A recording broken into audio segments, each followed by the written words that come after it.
Okay. All right. Hi, everybody. Hi, gang.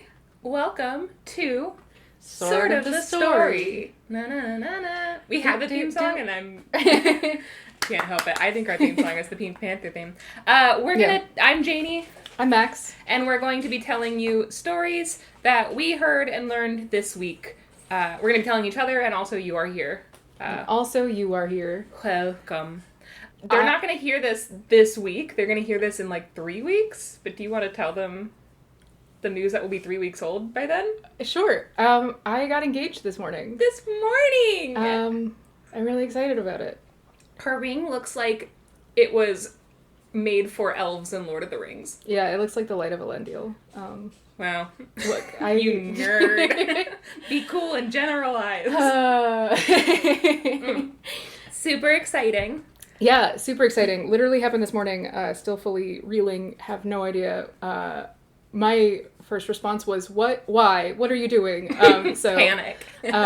Yeah, still fully panicking, I guess. But I don't know. Maybe in 3 weeks I'll be super cool and chill about it. I'm not. Who knows? I'm only gonna get worse. I'm not even the one engaged, and I'm gonna get worse. Oh yeah, worse. It's gonna be wild. Exciting. So yay. Yeah. I called my dad and he was like, "Oh, well, Alex, my fiance,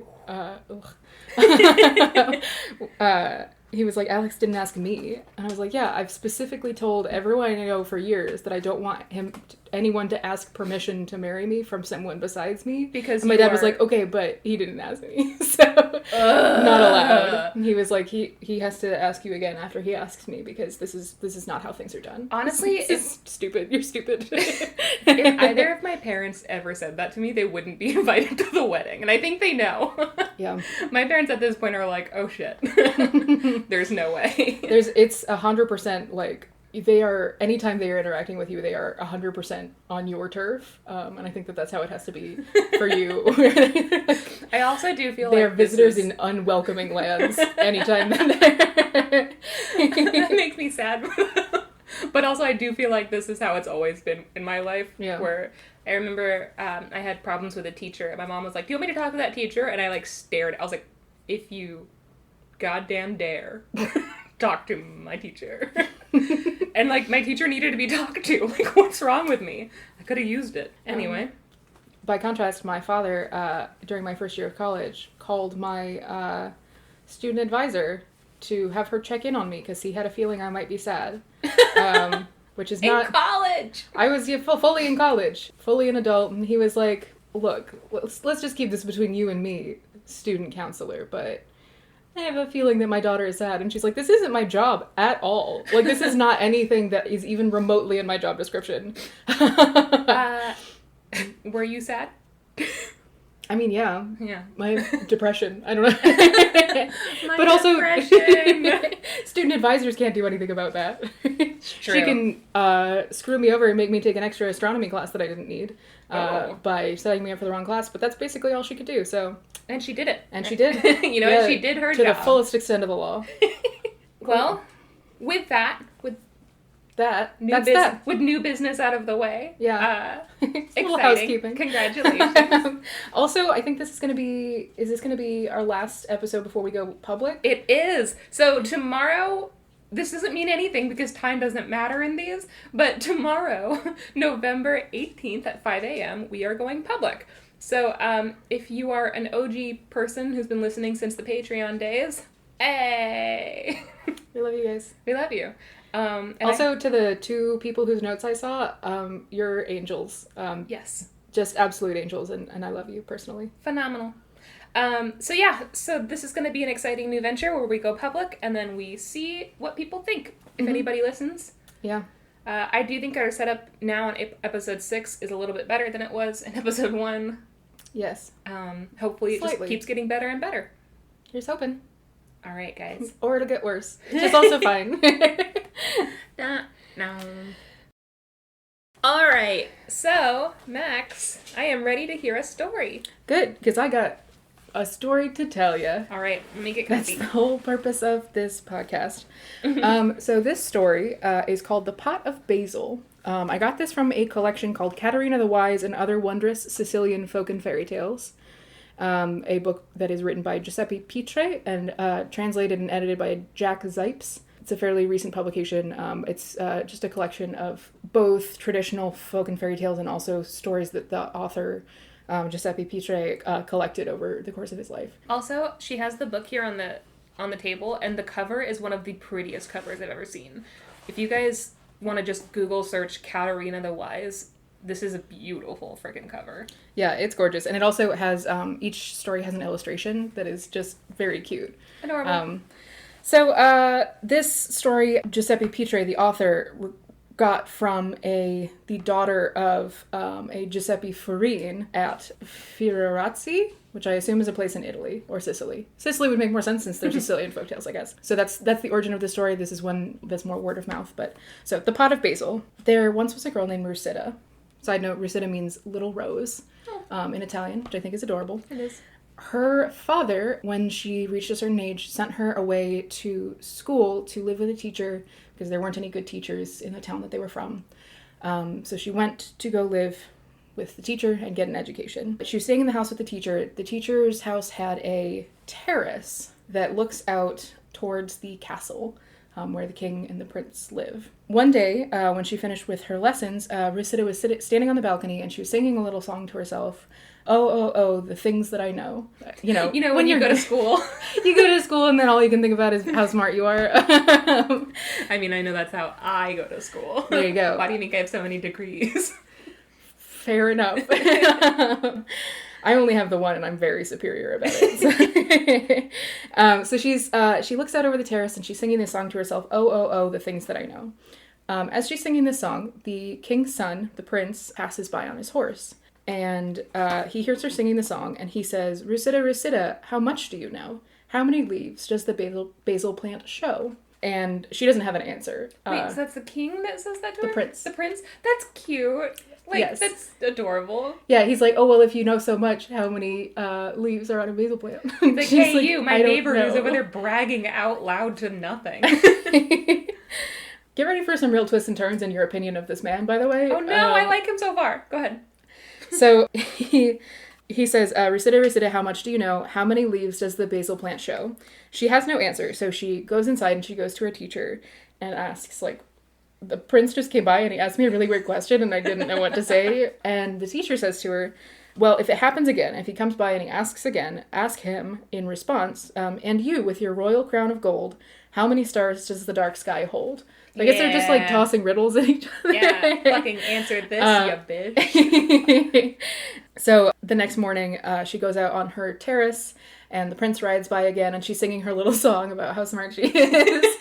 And he says, again, Rusita, Rusita, how much do you know? How many leaves does the basil plant show?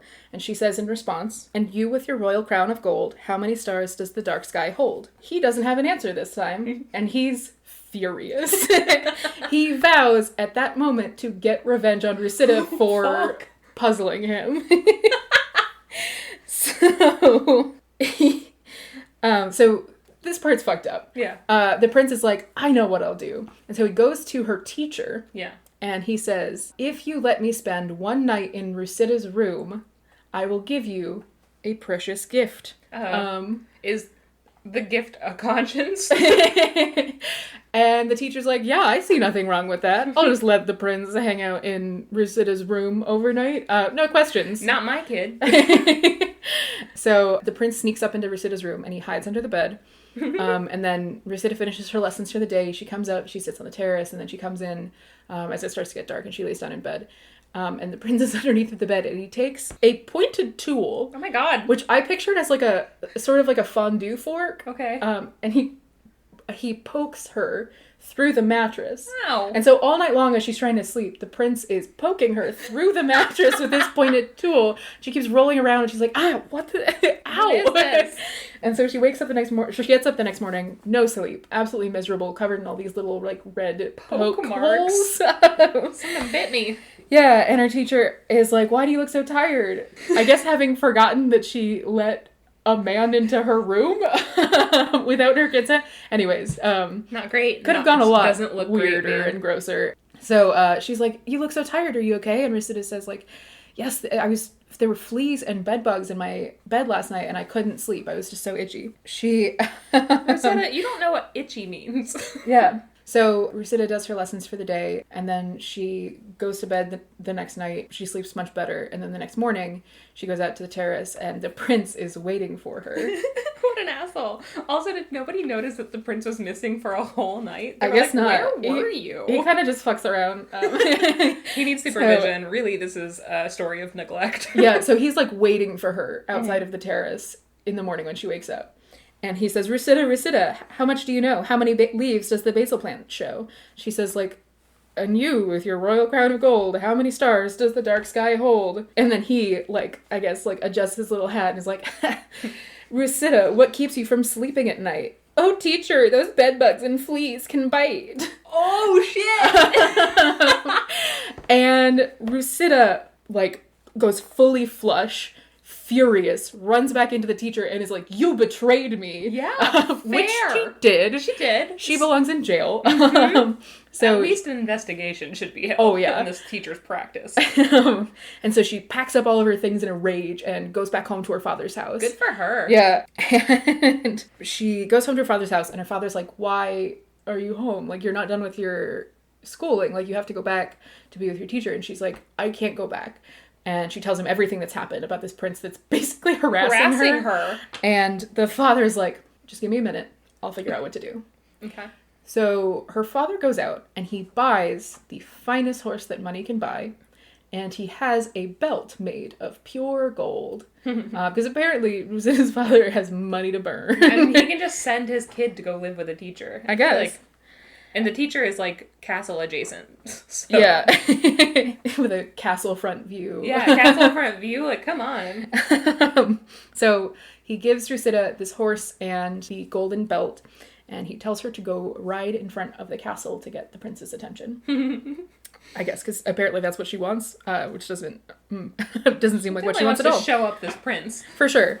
So Rusita rides up in front of the castle. She's on one horse, and then she has the very fine horse, like, tied to her horse next to her. She's wearing this golden belt around her waist, and she starts shouting, whoever kisses this horse's ass and shows he's bold will win this belt made entirely of gold.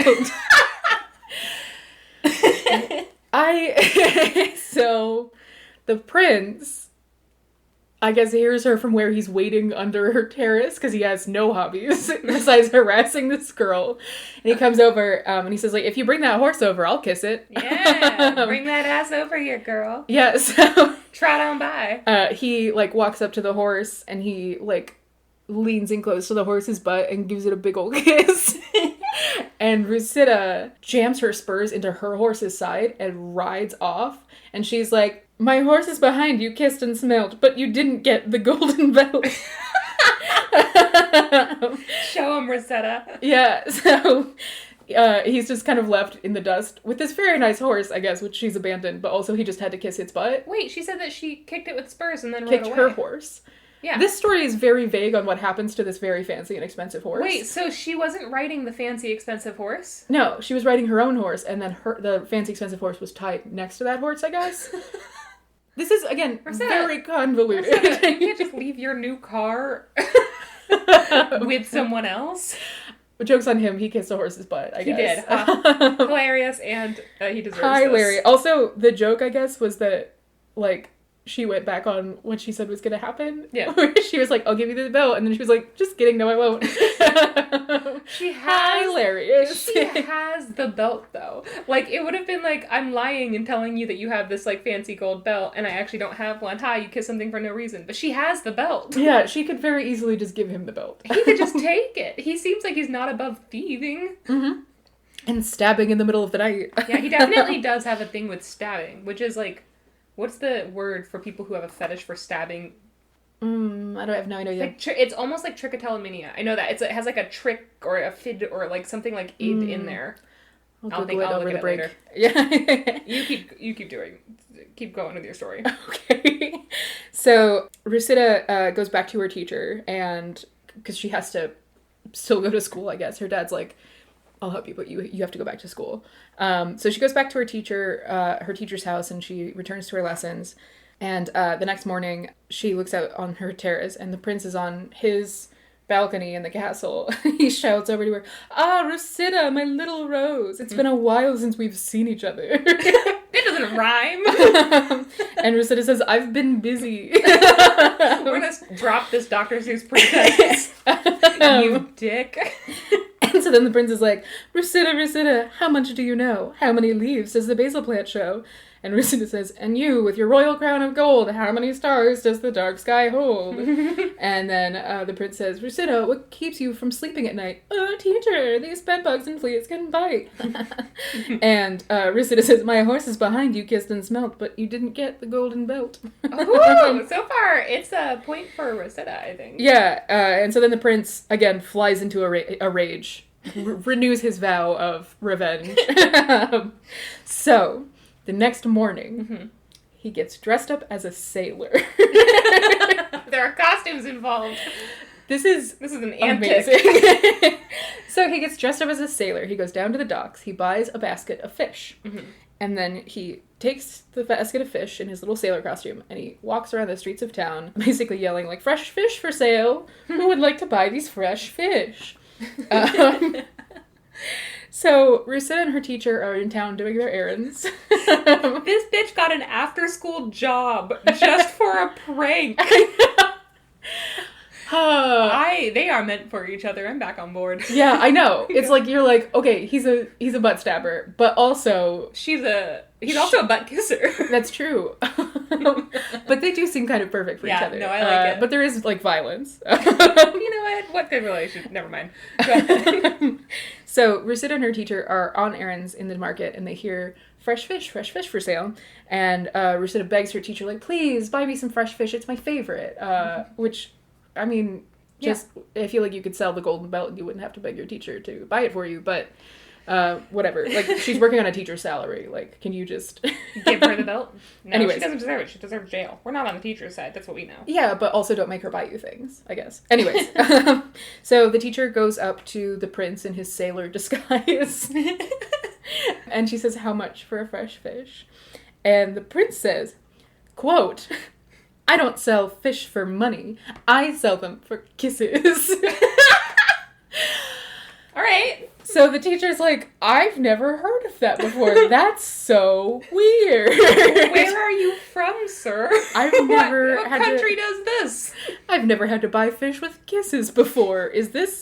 Are you for real, son? And the prince says, "Of course I'm for real. If you'll just give me a lovely kiss, I'll give you back a lovely fish." This is not COVID safe. No. So the teacher's like, crazy. And so she tells Rosita. She doesn't give the kiss. She's like, "Not from me. It's gotta be this hot girl." Yeah, it's gotta be a lovely kiss. Oh, sorry. So she tells Rosita, and Rosita is like, "Well, I do really want some fish." So she kisses this sailor, who is the prince in disguise. And then the prince picks up the basket and runs away. And he doesn't give her a fish. Just equated his own face to a horse's ass. So she just gave him a kiss and she didn't even get a fish. Oh, you whored yourself out. How do you feel? Slut. You fish slut. This bitch is a slut for salmon. He runs away with his basket of this and his fucking fake mustache. I'm also imagining a really bad sailor costume. Like, either, like, what's it called? Either, like, a Chippendales sailor costume or, like, a gondolier costume. I'm imagining gondolier. He has, like, a full mustache. He has, and, like, wide pants on. Yeah, the striped, yes. like, a boat neck shirt and everything. Yeah, I love it. The next morning, Rosita, belly empty of fresh fish, goes out on her terrace. And the prince calls out to her, and he says, "Rosita, Rosita, how much do you know? How many leaves does the basil plant show?" And Rosita says, "And you, with your royal crown of gold, how many stars does the dark sky hold?" And then the prince says, "Rosita, what keeps you from sleep at night?" "Oh, teacher, these bedbugs and fleas can bite." And then Rosita says, "My horse is behind you, kissed and smelt, but you didn't get the golden belt." And then the prince says... Oh, no. And then the prince says, "But I got you to give me a little kiss, and you didn't taste one morsel of fish." Which is a slant rhyme, but you know I'll what? take it. Yeah, we're fine. Now she's like, "Oh, what?" So Rosita, horrified, goes back to her father and is like, this is still happening. And her father's like, are you doing any homework? Or are you just trading barbs with this prince who has a weird costume thing? How's math? So she goes back to her father, and her father is like, all right, this has to end. The only way to stop this is to stop sending you to that teacher, right? Yeah. So she stays at home, and she just stays at home with her father. She doesn't go back to the teacher's Getting house. dumber and dumber by the minute. Yep.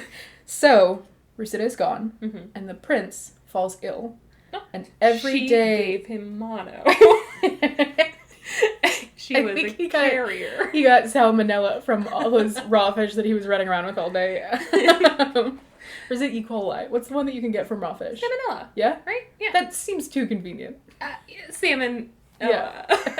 Anyways, so he begins to get sick, and every day that he goes without seeing Rusida, he gets more and more sick. Finally, he's like bedridden. He looks like he's on death's door, and the king calls all the doctors in the city to his bedside, and they all are trying to find a cure, but they can't figure out what's wrong with him. He keeps getting sicker and sicker. Word reaches Rusida that the prince is sick, and so she dresses up as a foreign doctor with the same mustache. I'm imagining like a bushy like a cartoon like Austrian doctor where she has like the tiny spectacles and a big bushy gray mustache and like crazy hair and her little like 3-piece suit and a stethoscope around her neck. She's carrying a briefcase filled with salmons. So she dresses up as a foreign doctor and she goes to the king and she says, I'm the best doctor that there is. I'm sure that I can cure your son. Here's the thing. As I'm curing him, if you hear loud shouting or yelling from the room while I'm in there, don't worry about it. Like, just don't open the door. It means that the cure is working. If he's mad that I'm... Yeah, if he starts screaming, that means that, it's working. Hold on. Speaking of screaming, Pepper is here and she would like to voice her opinion. So... The king is like, yeah, no, totally. I know how medicine works. If you're screaming, then it's working. Classic medieval medicine. So they let Rusida, disguised as a doctor, into the prince's room, and they close the door so that she can do the cure, I guess. And so then, rather than doing the cure, because she's obviously not a licensed physician, she starts poking him. She starts screaming out, death is coming on her crooked haunches. She's come to claim the son of the king. Which doesn't rhyme even a little bit. Oh, but she just shouts that at him. And he's like, sick? And he's like, why? So she just like shouts that in his face a couple of times. And then she like packs up her little like doctor's bag and walks out. She goes to the king and the king is like, so he's cured now? And she's like, yes. Here's the thing. He's heart sick. He's fallen in love with a girl named Rusida who he harasses while she's on her terrace every morning. And you have to let him see her tomorrow morning. That's like part of the cure. You have to bring him out to the balcony so that he can see her and then he'll be all better. I am really excited to figure out how going to him and screaming, "You're about to die, bitch," is part of her grand plan. I know. I hope this comes back because otherwise that seems weirdly cruel. So Rusida goes to her teacher's balcony and the teacher is like, what are you doing here? And she's like, oh, I just need to use your balcony. And she's like, okay. Is she still dressed like the doctor? I hope so. So the next morning she goes to the terrace and the prince is, I assume, wheeled out on a hospital bed onto the balcony. And he says, Rusida, how much do you know? How many leaves does the basil plant show? And they make a note in the story to say that she's like, oh, so he's on death's doorstep, but he still wants to play this little game? Sick. Yeah. And she responds, and you, with your royal crown of gold, how many stars does the dark sky hold? And then the prince says, Rusida, what keeps you from sleeping at night? Oh, danger, these bedbugs and fleas can bite. And then Rusida says, my horse is behind you, kissed and smelt, but you didn't get the golden belt. And then the prince says, but I got you to give me a little kiss, and you didn't taste one morsel of fish. And then Rusida says, death is coming on her crooked haunches. She's come to claim the son of the king. Which, again, doesn't rhyme. Even a little bit. But it's such a funny, fuck you, you're about to die. There's also a footnote. Death is coming on her crooked haunches. Apparently, in Italian folklore specifically, Death is consistently depicted as a woman, which is just a fun little thing. That is cool and canon. That's how I think of Death now, too. Yeah, just a hot Italian lady. Love it. I'm picturing Marissa Tomei. Yeah. In a cloak. Done. God, I've never wished for death so much. Oh, God. So the king hears Rusita shouting the same thing that the doctor used to cure his son, and he puts it together that he's been duped. So she's playing a dangerous game now, because it's not just the prince anymore, it's the whole ass king. Yeah, whole ass king. So he sends his guards to her house, and they grab her and they bring her to the castle.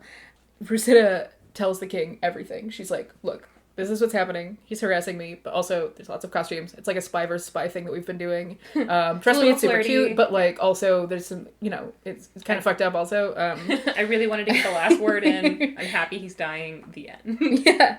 And she's like, so can I go home now? And the king is like, you... No. When your mischief almost cost me the life of my son? He's about to die and you made me wheel him out on a balcony so that you could yell at him. And Rusita is like, look, and then she fusses. She's just really like rude and annoying until the king lets her go. That's a component of this story, is that the king is like, no, I'm not letting you go. And she's like, what if I sang a song that gets on everybody's nerves? Okay, she's just Jake Peralta. Yeah. So the king finally lets her go. But the prince starts to recover. It really was, he was heartsick for Rusita. And so he gets better and he decides that he is going to marry Rusita. Yeah. Don't let that one get away. So he announces that he's going to marry her. He doesn't ask her. He just announces it. He goes to Rusita's father and he's like, I'm going to marry your daughter. And her father's like, okay, fine, but you have to give her like 40 days of like a waiting period beforehand so that she can like prepare herself, So Rusita uses that 40 days to get a sack of flour and a jug of honey and a carafe. And she makes a doll out of the sack of flour that looks like herself. What? What shape is Rusita? Sack shaped. So she makes this immaculate flower doll. Yeah. Just a doppelganger of flour. And the prince and Rusita get married. And the night of their wedding, they're about to go to bed, and Rusita's like, I am embarrassed to undress in front of you, because I'm so cute and sweet. What if you find out I have a butt? So can you just kiss it?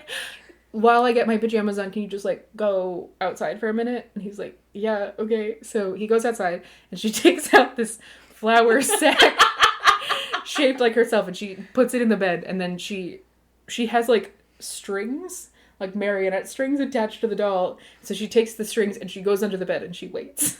Oh my god! And the prince comes back. And he's like, beautiful Rusita. Yep, that's what you look like. My wife. You're in the bed. I love you. And he says, Rusita. And he's like getting settled into bed. He's like, Rusita, do you remember when I said, Rusita, how much do you know? How many leaves does the basil plant show? And Rusita under the bed like makes the doll nod. And he's like, oh, good. I remember that too. Here's my question. Do you remember when I sold you fish in exchange for kisses? And Rusita makes the puppet nod again. And he's like, yeah, that was pretty crazy, huh? Aren't you sorry for all that you did to me? And Rusita makes the doll shake its head. And he's like, what?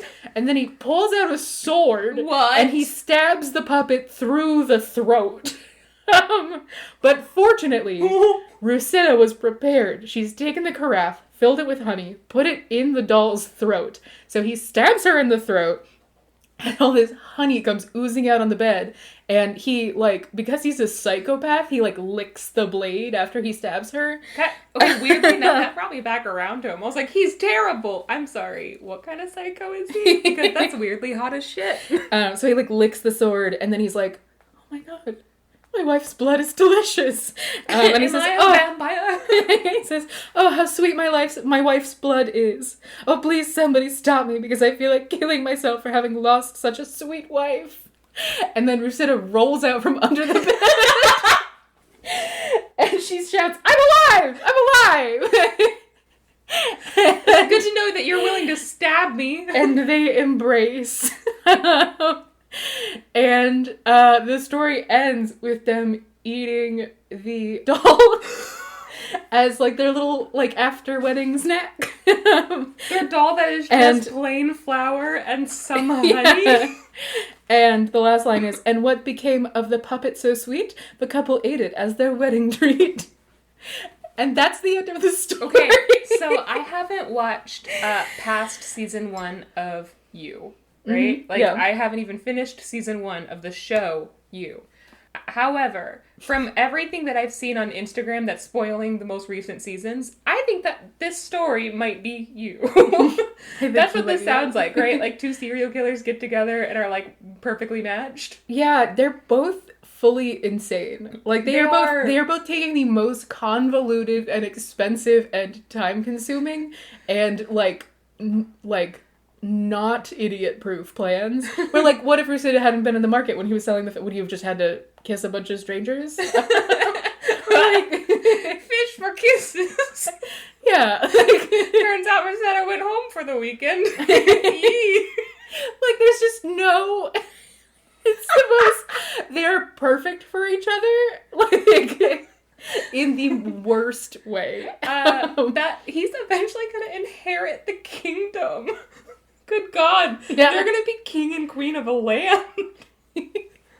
Oh man, he's got that kind of temper where he's like, "Don't you feel bad for that time that I sold you fish?" And someone's like, "No," and he stabs them in the throat. Do you not feel bad about the time that I made the decision to trick you? Don't you feel bad?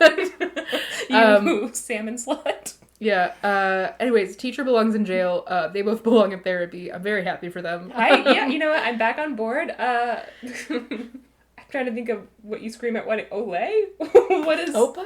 Opa! No, that's not it. Anyway, Godspeed. Yeah, well done them. She's the princess now. She's gonna be the queen. Their kingdom is going to be in shambles. They're just going to spy versus spy each other to death forever and like waste all of the kingdom's resources on costumes. Hey, imagine... Oh, I'm excited for them. Yeah. That was fantastic. I want them to do like sexy roleplay where like she's a doctor and he's a sailor. And he's like, "Oh no, I'm sick from all the fish." And she's like, "Well, I'm a foreign doctor. I can fix you right up." Back. And then she wiggles her mustache at him. And he's like, "Good God, come here. I can't control myself. I've got a cod for doctor." You. Anyways. Fantastic. Yeah, that's my story. That's sort of the story of Rosetta and the basil pot. Wait, it's called the basil pot. Yeah, Rusita. Yeah, it's... There's not one single basil pot. The basil's only in the rhyme.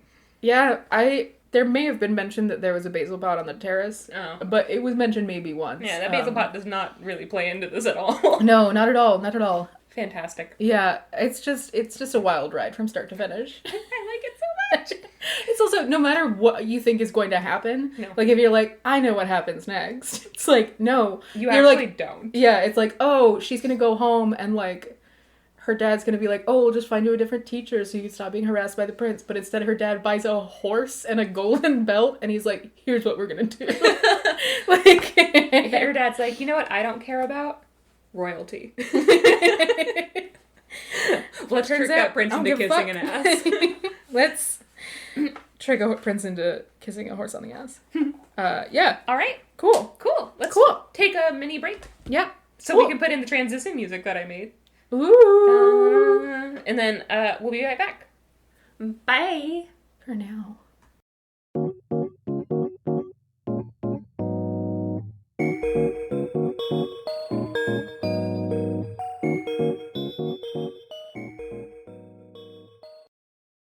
The butt stabber. The butt stabber. Remember, I don't know if you remember this, in Northern Virginia, at Tyson's Mall, I think. Yes. There was a serial butt stabber. I think it was when we lived there. It was like right before I went to school. By the way, it's called picarism. Oh. Yeah.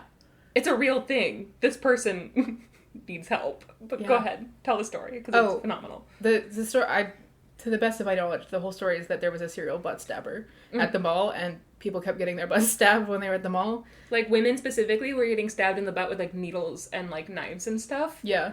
And the news... Probably fondue forks. Yeah. And the news, like, it's a serious thing. It's called picarism. It's a specific, like, fetish, like, paraphilia, where you get off on poking people with sharp objects. Yeah. But the news was like, we need to take this serious. We need to take this serious, people. There's a man stabbing butts out there. Like, everybody hide your butts when you go to the mall. We're like, listen. It is full-on assault and, like, deeply traumatic, but also you keep calling him the Tyson's butt stabber. The Tyson Corner butt stabber. And I know it's describing it, but we have to find a new way, guys. Oh, God. Anyway, we take crime seriously. Weirdly enough, my story is about a trickster as well. Is there butt stabbing? I'm not just going to go into it. Okay. So... Like a knife into a butt. We are in November, Native American History Month. It's also ADHD awareness November. month, I think. Or maybe that was last month. I have ADHD. I'm Native American. So we are in Native American History Month right now. It is cool. And so I was thinking about it, and I was like, I haven't told any specifically Sioux stories. Mostly because they're very jumbled around in my head. And most of the stories that I heard growing up didn't have endings. Yeah. And they don't. They still don't. So Janey is Dakota Sioux. Dakota Sioux on my dad's side. Which is why Sioux specifically. Yes, from Lake Traverse Reservation, and I did my whole thesis on diversity in children's books, and I had a whole section on Native American storytelling. And so I thought it would be very fun. So I got a book called American Indian Trickster Tales, and these are selected and edited by Richard Erdos and Alfonso Ortiz. And basically it's a collection of stories. I'm going to go more into Richard Erdos specifically, not a native writer, not a native person. He was born in Germany, so I actually have a couple of those authors I want to talk about a little bit later. But this is a collection of tales about tricksters, specifically tricksters that I have heard a lot about, and I was excited to read some stories about them. I'm going to borrow the hell out of this book at some point. It's really fun. It's a very fun story. So it mostly goes into, the book itself has very fun artwork and stuff in it. It mostly, for the first part, talks about Coyote, right? Coyote is like the biggest prankster in the world. He's really smart. He's really just funny, and he's constantly pranking, specifically, stories that I've heard about them, specifically, he pranks Iktomi a lot, and Iktomi is the Spider-Man. Spider-man. Pictures of Spider-Man! And basically, Iktomi is the world's trickster. He both tricks people, and he gets tricked just as much as he tricks. Like, I feel bad for Iktomi all the time because he goes out of his way to be like, yeah, I'm an asshole who's gonna trick you. And then Coyote is like, cool, I'm gonna steal your wallet. And he's like, God damn.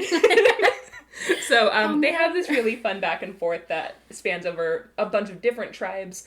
And obviously I'm gonna be sticking with some Sioux-related stories, specifically Lakota Sioux stories. So this is the chapter called Tricking the Trickster, in which they start with, Iktomi is the, quote, smart-ass Spider-Man. Get ready, kids. Pictures of Spider-Man! So they specifically have a beginning. They start with a grandmother and her two grandsons, and the grandsons are like, tell us a story. And she says, okay, I'll tell you about Iktomi. Or Ikto, they call him both. And the quote is, he can do anything, almost. He tricks people, and he can be tricked. Some people talk Iktomi language. They are right, and they are wrong. They are smart foolish. And I know those people, yeah. All right. So one day, Iktomi the spider is walking around. He has a bundle on his back, and he sees a bunch of rabbits playing. Now, Iktomi only thinks about, like, food and sex, but specifically we're going to talk about food in this one because it's more charming. So Iktomi only thinks about food, and he sees all these rabbits, and they're running around in the grass, and they're dancing, and they're about to have this huge feast, right? And Iktomi is like, I really would like to eat those rabbits. But every time he's tried to catch a rabbit, they all run away. They're too fast for him, right? So he's like, I gotta trick them. I gotta figure this out. So he calls out to them and he says, hey, cousins, you're having a powwow. That's so great. What kind of, you're gonna have a feast? And they're like, yeah, we're gonna have a feast. And he's like, fun. It's not a great powwow, though, is it? It's kind of bad. And all the rabbits are like, what do you mean? Like, we're doing our best. And he's like, yeah, but, like, there's no music. There's no real dancing. You're just kind of running around like idiots. Like, ew. Okay, anyway, have fun. And they're like, well, like, we don't have music. Like, we don't sing. We're rabbits. And he's like, oh, too bad you don't have what's in my bundle here then. Because in my bundle, I have songs, like sacred songs, and they're really powerful medicine. Like when I like sing these and stuff like that, then it harkens, like calls up like the spirit of like the rabbit dance, and it's really important and powerful. Too bad you don't have that. That would have actually been perfect for this feast. Anyway, see you later. And they're like, wait, come back, Iktomi, like, can you give us some of those songs? And he's like, no, I can't just give you these songs for free. No, I could never. These are super sacred. And they're like, well, we can pay you. We'll give you some of our feast. And so they all bring up all this like wild turnips that they've gathered, and they're like, here's some wild turnips. They're delicious. You can nibble on them with us. And he's like, no, I don't want any wild turnips. And in his mind, he's like, I want some rabbit stew. So he's like, no, I can't possibly. I couldn't part with this sacred music. Like, you can't. I'm sorry, you can't have it. And so they're like, please, Iktomi, we just want to dance. Like, you're right, our powwow's really bad. There's no music. Like, please let us have some. Just open your bundle. And he's like, okay, all right, listen, I'm really touched by how much you want this. So, okay, I'll open my bundle. But before I do, this is such powerful medicine. You have to close your eyes when you dance. You cannot open your eyes while I'm singing this. Otherwise, your eyes will turn red and you'll go blind. And they're like, really? And he's like, yeah, like that's just the rules. And they're like, okay. And so he's like, okay, close your eyes. And they all close their eyes. And he pretends to open his bag, and then he starts to sing, right? And as he's singing, the rabbits are so happy. They're like, yeah! So they all start dancing, and they're just feeling themselves. And as he's singing, and he's dancing, and he's, doing the beat, he's also counting these rabbits, and he's seeing which ones are the fattest. He's like, whichever one's I'm gonna get that one and that one. So then he does open up his pack as he's singing, and he brings out the only thing that's in his bundle, and it's a big old club, right? And as he's singing, he's like, da da da da, whack, and he'll like whack one on the head, and it'll die, and then he'll keep like singing, and then whack, he'll whack another one on the head. So after he's whacked 4 of these rabbits and killed them, right? Like he's about to go to the 5th one, and one smart rabbit kind of opens his eye, and he's like, ah! Oh my god, he's gonna kill us all! So he starts to scream, and he's like, brothers, open your eyes! And all the rabbits open their eyes turn red, which is why rabbits have red eyes. Aww. And then they all start to run away, right? So Iktomi is like, listen, 4 fat rabbits for 1 spider? Not a bad day of hunting for Iktomi. So he gathers up the rabbits, and he drags them over to where a bunch of trees are. He gathers some wood, he lights a fire, and he begins to roast his rabbits, right? He's feeling pretty good about this trick that he's played. So, on the other side of this hill, there are 2 coyotes, right? These 2 young coyotes, and they're kind of hungry. They've been hunting all day. They haven't found anything. And then they start to smell a delicious smell, and it's the smell of that roasting rabbit meat, right? And they're like, oh my god, that's what we want. So they follow that smell all the way to where they see Iktomi, and they kind of look at each other, and they're like, all right, well, this is almost too easy. So one of the coyotes comes out of the bushes, and he says, hey, Iktomi, what are you doing? And he's like, I'm roasting this rabbit meat. Go away, it's not for you. Get out of here. And he's like, okay, I don't want it, but like, I came over here because I was hearing those trees. Like, aren't you listening to the trees? And meanwhile, the trees around Iktomi have been rubbing together, and they're making this really mournful moaning sound as all these tree branches are rubbing together, and the wood is like creaking. And so Iktomi listens, and he's like, yeah, I do hear that. And the coyote is like, dude, you gotta listen. Like, why aren't you listening to it? That's like, that's really dangerous to not listen to what the trees are telling you, especially when you're underneath them roasting this rabbit meat. And Iktomi's like, well, why? What are they saying? And Coyote's like, they're saying that they're hungry. And also, wow, this is so lucky for you. I've never heard them say this. And Iktomi's like, tell me, what are they saying? And he's like, well, they say that if you give them some of the meat, they'll give you like a really valuable gift. And Iktomi's like, a valuable gift, you say? And he like starts counting the rabbits, and he's like, okay, there's 4 rabbits. I guess I could part with like part of one. They don't want all of it, right? And he's like, no, they just want some of it. And he's like, okay, I can give them some of the meat. And he goes to like kind of throw it next to the trunk, and Coyote is like, no, you can't just throw it on the trunk. Somebody's going to steal that. You can't trust anybody these days, Iktomi. You have to crawl up to the tree, and you see where that, like, the trees cross, and they make, like, a cross. And he's like, yeah, I see that. He's like, where the branches have, like, wrapped around each other. He's like, you're going to put the meat up there. And once you set the meat down, then that's where they're going to put the valuable gift. And Iktomi's now, he's getting really excited, right? He's like, hell yeah, I'm about to get a gift from the trees. So he grabs some meat. A tree treat. Yeah, and he's like, thanks, Coyote, you stupid idiot. I'm about to go get a present, and you get nothing. And he crawls his way up the tree, and he takes the meat, and he puts it right where the trees cross. And as soon as he does that, the second Coyote has been sneaking around the back, right? And he's crawled up to that tree as well.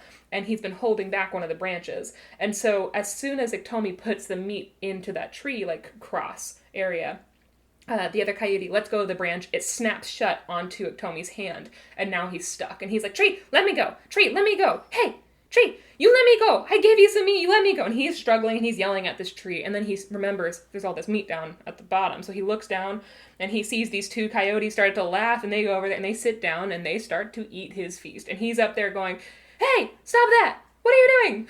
No, I caught that. Those are my rabbits. And they're like, this is delicious. And they're like eating everything. They're eating the skin and the muscles and the bones. And he's like, no, okay, well just leave like a leg for me. Please, just like leave something for me, guys. And they're like, delicious.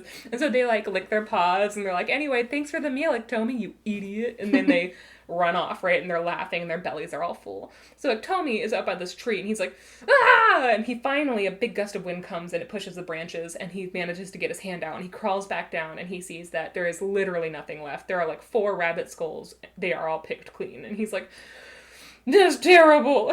So he's feeling terrible about himself, right? Also, these stories, when I've heard them before, in the book, they're all put into like one little multi-page story. These are all separate stories, right? So now that story usually ends and then the new story starts. So it kind of picks up where this one left off though. So Iktomi is feeling real bad for himself. He's like, that's stupid and I'm still hungry and I did all that work and the stupid coyotes, and he's just really mad. And then he starts to hear singing. And as he's hearing the singing, he's like, who's singing? Nobody should be singing. I'm sad. They shouldn't be happy. They sound too happy. So he goes like sulking off. And he finally finds where the singing came from, and he sees a buffalo skull, right, on the ground. But the singing coming from the buffalo skull, so he's like, what is this? So he leans down, and he stares through the eye hole of the buffalo skull, and inside there's a bunch of bees. And they're dancing, and they're singing, and they're having a powwow in there, right? And he's like, hey, what are you doing? Are you having a powwow? And they're like, yeah, we are. And they're all they're singing their song, they're fully into it. And he's like, well, what kind of feast are you going to have at this powwow? Like, well, what are you going to eat? And they're like, oh, there's like a ton of honey in here. And he's like, oh, that sounds good. All right. And he's thinking to himself, like, how do I get my hands on this honey? My horrible little spider My hands. horrible little Spider-Man hands. How do I get it on this honey? And so he's like, hey, cousins, can I come into can I join your powwow? And all the bees are like, oh my God, he thinks we don't know who he is. Like, he's super famous for being a huge trickster. Like, we obviously know he is. So they're all like buzzing to each other, and finally they're like, you know what? Let's trick him. Let's get him. This will be hilarious. So they're like, yeah, Iktomi, come on in. And he's like, all right. And he's going around, he's looking for his way in. He's like, how do I get into the skull though? Like, it's just a little bit. And also, Iktomi can generally like shapeshift and stuff like that, but he's trying to find his way in. He's like, what's the best way? And so they're like, hey, go in through the eye hole of the skull. Like, there's an opening there. Just put your head in here. And he's like, oh, okay. And they're like, and then you can get some of the sweet honey, Iktomi. Like, don't worry about it. And he's like, okay. So he pushes his head through the eye hole and immediately gets stuck, right? And he's like, guys, I'm stuck. And all the bees laugh at him and they swarm his face for a little bit. And then they all swarm out the back of the skull. And so now he's just like stuck in the skull. And he's like, ah, guys, you get back here. What are you doing? So now we have this Spider-Man hybrid who has a buffalo skull over his head, and he's running around like, come on, guys, this isn't funny. What is this? And as he's running around, there happens to be 2 young boys who are playing nearby, right? And they hear him, and they're like, what is going on? So they run to go see who's yelling, and they see Iktomi, right? And Iktomi has a buffalo skull over his head, and he's just looks insane, and he's covered in all sorts of just like gunk and dirt and like rabbit blood and stuff. And they're like, oh my God, what are you? And he's like, what do you mean, what am I? I'm Iktomi. Where are you? And he's like running around. He can't see anything, right? He's like, I'm Iktomi. I'm the all-powerful Iktomi. Everybody knows who I am. Get this off my head. And so the boys stop, and they're like, what do you give us if we get it off your head? And he's like, what do you mean, what am I going to give you? I'm all powerful. I can give you literally anything. I can do anything. I'm basically a god. And they're like, okay, well then why can't you get that skull off your head? And he's like, that's the one thing I can't do, okay? It's just like a weird loophole. Get it off my head. And so he's like, this is a special case, okay? Like, very rare. And so the boys get the skull off of him. And then he's like, ha, thank you, young warriors. I'll give you anything, you know?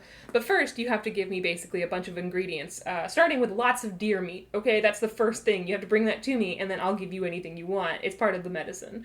So these boys are like, okay. So they run and they get him some deer meat, and he eats his fill. Now he's, like, feeling pretty good, right? His trickster spirit's coming back, and he's like, all right, listen, I'm going to give you a list of ingredients, and then I'll take those ingredients, and I'll make some powerful medicine for you. And they're like, okay. So here's the list of ingredients. He says, before the sun goes down, bring me a piece from the rays of the sun. Then I also want 10 rawhides. And I'm going to need you to get a mud turtle. You're going to put that mud turtle's ass inside of a bag, and you're just going to let it fart into a bag. And also I want the heart of the tiniest ant. And they're like, what? So the boys go off with this puzzling list of things to do. Question, does he need the mud turtle, or does he need specifically the bag of mud turtle farts? Yeah, he only wants the farts. So they can leave the turtle. He just wants the farts. He just wants the farts. He specifically says, this medicine will give you many good songs and stories. And they're like, that sounds ominous. Yeah. So the boys get the 10 rawhides. They're like, that's actually not a problem. And then they come back to him and they're like, we tried to get rays from the sun, and then we remembered we don't know how to do that. So there's none of that. They're like, we did find a mud turtle, and we put its ass in that bag. And I guess it farted into it, but we have no idea whether or not there are farts in this bag. So here's this weird bag, here's the 10 rawhides, and here's an ant. Okay, give us our gift now. And he's like, all right. He's like, listen, I can tell. Don't worry, the farts are in there. I can tell. And so he's like, it's fine. Now let's eat. So they eat once more, right? So because all he thinks about is food. They eat once more, and these kids are getting kind of impatient. But once he's eaten, he says, okay, I can tell this medicine is working. Like, it's really, I can tell it. I can feel it. It's here. And so he sits them really close by, and he says, okay, I'm going to tell you a story. It's coming to me. Okay, yeah. He tells them the story about 3 young warriors who were killed in battle. And they go out on the warpath. They got themselves killed, right? And he says, I know the story because the warriors have told me the story themselves. And the boys are like, oh, bullshit. How did you hear this story if these warriors are dead? And he's like, oh, because I'm so magic. Like, I'm magic, but also, and he pulls out this red grass, right? And he goes, this is a magic weed. It acts as a messenger. So they're all talking through this magic weed here. And all the boys are like, oh. And then he stops and he goes, huh. Oh no. I'm getting more. Oh no, it's telling me some more things. And the boys are like, what's it telling you? And he says, it tells me to take me to your chief. I gotta tell them the great danger is lurking by. So they take him to the chief, right? And Iktomi is like, I'm feeling good about this trick. Like, this is great. And so they take the spider to their camp, and he tells the chief, oh, I am Iktomi, and Aya is coming to get you. Aya, by the way, is the Lakota, he's like a thunder demon, basically. He's like a storm god. Just a really quick overview, Iktomi and Aya are brothers. They were both the progeny of the creator, Inyan. And basically, he's a tornado, snowstorm, hurricane, thunderstorm. He's all the bad weather, and people are really scared of him. And so he says, Aya's coming to get you. This weed is telling me this, and I'm the only one that can stop it. And the chief is like, he is your brother. Honestly, if you say he's coming, he's probably coming. So, like, what can we do to stop him? And he's like, okay, we need to throw a sacred feast. And I'm going to perform the ceremony because I'm so caring and I can get him away from you. So they go into a sweat lodge. They perform the sacred feast. He says, give me the joint from a female deer leg. And then we also need plenty to eat. So they go in and he pretends to talk to the spirit. And he's mumbling and he's stopping, listening. And he's like, oh, yeah. And he's just basically talking gibberish. And everybody is sitting in the sweat lodge like, is it working? He's like, yeah. All right, the spirits said they're going to fight Aya for you. Thank you, spirits. That's great. Now let's eat. And then he eats the rest of the food. And he fills the rest of his belly for days. And that is the end of that tale. It specifically ends with, they'll listen to me. The spirits are going to stop Aya. But first you have to bring me good meat and 2 buffalo hides and a piece of the morning star while you're at it. And that's how it ends. And that's kind of me also trying to piece together an ending. Because again, they don't really end as much as they just kind of go into next tales. So this was how Richard Erdos, who was born in Germany, he was taught in Vienna, then he went to Berlin and then to Paris, and eventually he moved to Santa Fe, and he became really close to the indigenous population in Santa Fe, and then he began to, like, collect these stories. So that's how he's telling these stories. This story also, he didn't just write his own, he also got permission to take from other tales. Some of them were native authors that he took from, that they acknowledge, and, like, they don't really acknowledge, but they put it in the copyright section. There's no, like, official, like, thank you for this, but in the copyright section it does say, like, we pulled from these books with permission from the estates.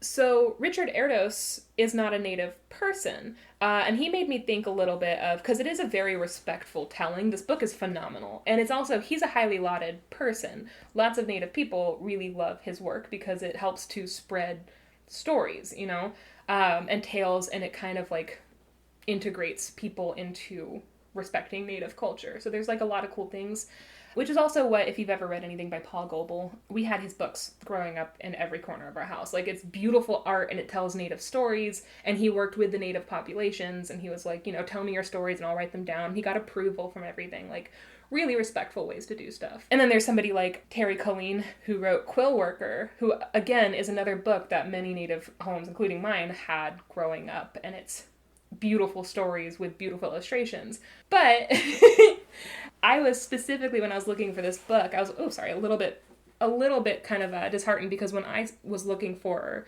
books with native folklore, I was looking for books that were written by native authors.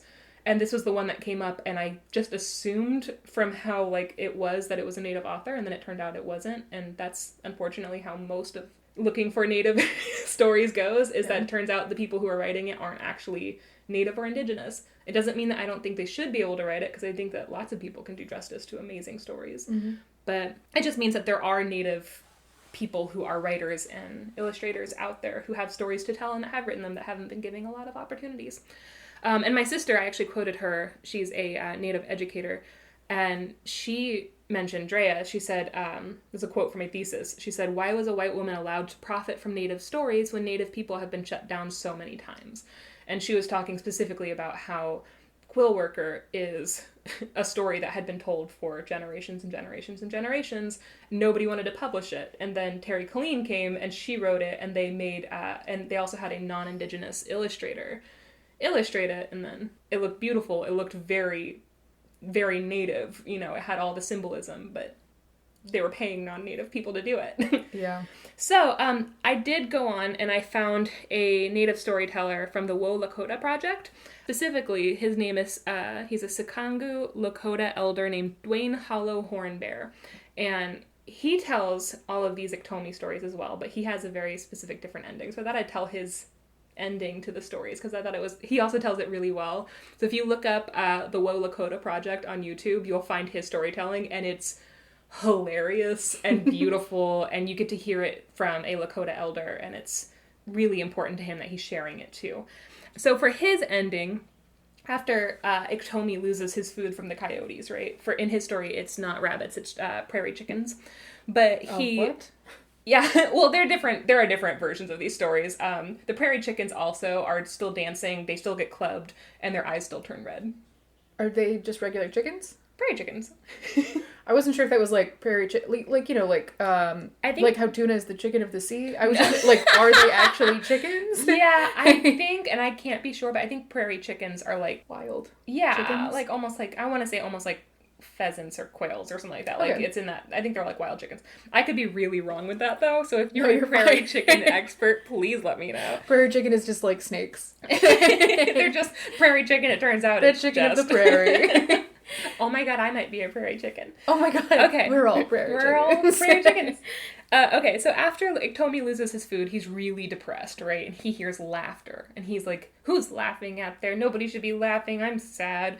And so he follows the sound and he sees some children splashing in the river. And they are playing a game. And in the game, they're going up to the top of the bank of the river with rocks.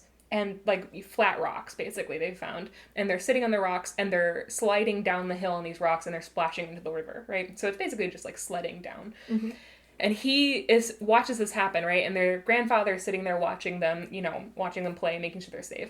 And so Iktomi is like watching this, and his spirit's starting to pick up, and he's like, I want to play too. So he goes up to the grandfather, and he's like, Grandfather, I want to play too.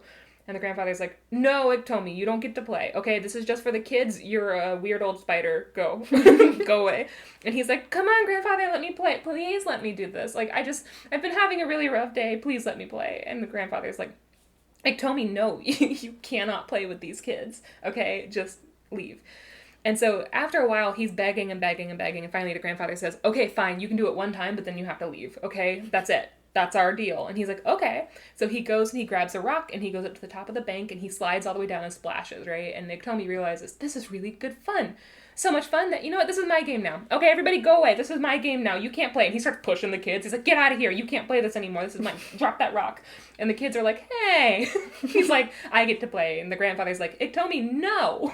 You don't do this. You have to go. And Iktomi's like, no, I'm playing. So he grabs the biggest rock he can find. And the grandfather's like, Iktomi, that's a bad idea, buddy. Like, you can't, like, that rock is too big and too heavy. You can barely get up to the top. And he's like, I got this. Everybody go away. It's my game now. And he gets up to the top and he slams the rock down and he starts to slide down on it. But he didn't see that there was a stick that was sticking up out of the ground. And so eventually his heavy rock hits that stick, it's going too fast, and it does a dead stop, and Iktomi goes flying off that rock into, like, the mud, and that rock flips over on top of him and squishes him flat as a pancake, and all the kids start to scream, and the grandfather's like, all right, let's go. Fun's over. He's right. Let's go. And basically it's a, you should be listening to your elders sort of lesson. Mm-hmm. And so specifically, the last thing I want to say is that the Woe Lakota Project, which you can find on YouTube, and they have their own website, which is WOLAKOTA.com, project.com. It is a project that, quote, supports students in high-need schools through guiding educators into better implementation of basically, like, Native education. And they are huge on storytelling. They have a lot of elders like that they film and let them tell their stories that you can go look up. It's just like a whole archive. They have like language guides, and so they literally have things where you can click on it and like learn different words in Lakota. And it's all about just like teaching cultural understanding among non-native students and teachers, and there's just like a bunch of really cool resources there if anybody wants to look those up and learn some new things. And Lakota elder Dottie LeBeau states, quote, when we approach teaching with one worldview, we create systems of failure in our schools. And so they were wanting to close the circle and like implement all this understanding and respect. So that was a fun little look into Iktomi, the trickster, who has a bad time in most stories I've heard from him. And you wrote that article. Did you want to plug that? Or? I did write an article on Indian Country Today. If you want to look up my article on diversity in children's books, specifically Native representation, you can find that there. Written by Janey Robidoux. Ooh! Yeah, it's very cool. I edited Janey's thesis, and she read it fascinating. Multiple times, more than anybody has read my thesis. I don't know if that's true. It's very good. It's very, very interesting. I do, like, it's really interesting, like, the line between platforming a story and, like, raising awareness of a culture versus, like, supplanting yourself in a space where a native speaker could be telling a story, where you could be platforming them by, like, promoting their story rather than telling it yourself. Mm-hmm. It's very cool. And most of the the problem I think I have, because again, I have these books. I've had them my whole life. I love these books. And I think that people should be able to write stories. And, obviously we're over here telling stories. The problem I get is that it's not like retold by Paul Goebel. It's not like a story told by this person who he heard it from. Like, he's not crediting the elders that told the story. Yeah, exactly. And specifically, so many tribes have history keepers. Like, specifically, they have the people who are responsible and have been. It's a generational thing where they are the ones who are in charge for their entire tribe to keep those stories with them and to spread them to the tribe. And so then you have somebody, like a random person, come in from the outside and say, oh, let me hear those stories you're telling. And then they make thousands and thousands of dollars off of them. And it's like, hey, what the hell? Yeah, at the very least, put some of that money back into the community, and also definitely credit the people. For sure. not just the tribe. I honestly think that the people deserve the credit, individually. Yeah. Because also when you hear these stories told, like I hope that people do go onto the Willakota Project to hear Dwayne Hollow Hornbear tell it, because when you hear it from his mouth, it's magic. Like you're hearing it through a screen and it's pure magic. Like I could watch him all day, every day, and he's funny and mischievous, and when he tells it, you're like, oh man, this is beautiful, Yeah. So yeah, I took a folklore class when I was in college, and Janey and I have talked about this a little bit. At some point, I do sort of want to do like a little mini-sode about ethical folklore and like how we share stories ethically. There's a whole massive topic of study about how you can tell stories without doing harm, basically, to the people whose stories you're telling. So it's a fascinating sort of thing that's still like constantly being studied and debated. It's a lot of philosophical questions. It's a lot of like sociological questions and things like that. So super, super fascinating. Hopefully we'll get a chance to talk about it more at some point. But yeah. All right. So I think we fucking did it. I'm pretty sure we did. Yeah. So that's it for episode 6 of Sort of the story. That was sort of the story, guys. It was. Eventually, we will probably end up having to make some sort of social media thing that we put the list of these books. Yes. Maybe have a Goodreads. Absolutely. Yeah. Up there. I would love that. So, but look out for that, and we'll see you next week. Bye, guys. Bye. Watch this table. Do you want to do a test? You do a test. I didn't realize there was going to be a test. There's going to be a test. I didn't study. We're in the essay portion. Go ahead.